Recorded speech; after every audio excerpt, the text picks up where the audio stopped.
Hey guys, welcome back. I can finally make another video. I only took 2 trades this week, so this is my second video of this week on this channel. So let's get into it. This is how I won trading Nasdaq 100 today.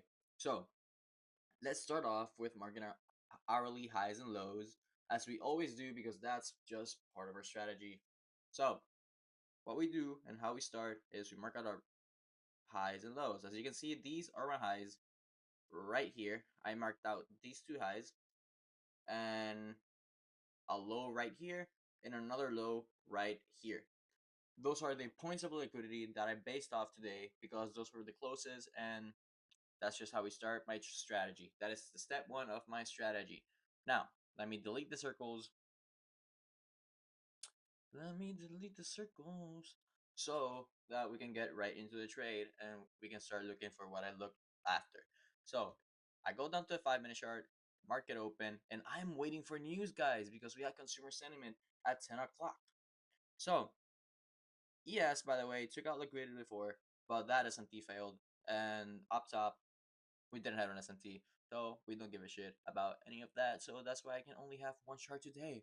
So let's get right into it. So prices started at market open to freaking dump quite a bit and take out this liquidity. We right then go for a 5-minute retracement, where if we go down to the 1 minute, we had a break of structure because of a inverse rally gap right around here, and we just never had an entry to the upside. We just never had an entry to the upside.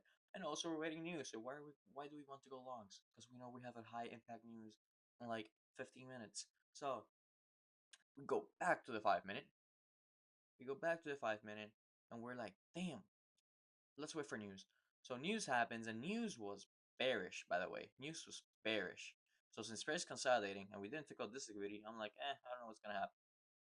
Go down to the 1 minute again. Now that I have a clear view on the chart because I look at a higher time frame, I'm like, perfect.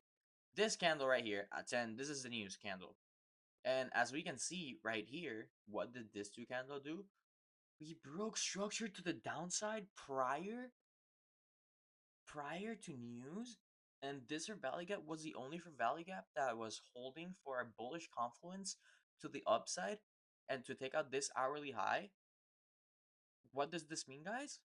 It means that market probably wants to go lower.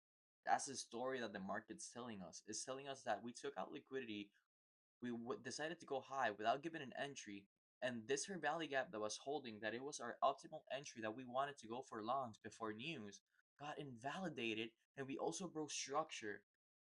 And we have now bearish for Valley gaps to the downside. So what do? We see for confluences to go to the downside, and we happen to see a freaking equilibrium. Oh my. We see an equilibrium right here from these highs to these lows. Put it from the wick up top, wick up down. And this candle touched our discounted range and closed below our discounted range into the premium. And what do we see? We just enter off this because this is enough confluences. Our optimal entry for longs got disrespected. We broke structure to a downside. We have a fair value gap right here that got touched. Generally got touched. Now, it got touched. Continuation to the down candle, but we waited for news. News decided to go bearish, tap into this value up again, create an equilibrium, and then we have a freaking candle that touched our discounted price range and closed at our premium, and we decided to enter off the next candle. Now, take profits. I put it at my hourly lows and stop loss above equilibrium.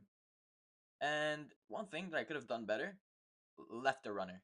I could have left the runner. I only did a 1.86 RR. I risked 300, made 500, but I missed out a lot in the market. But I can't think like this because I didn't know that this was gonna happen. But I could have left the runner maybe for a 4-hour low.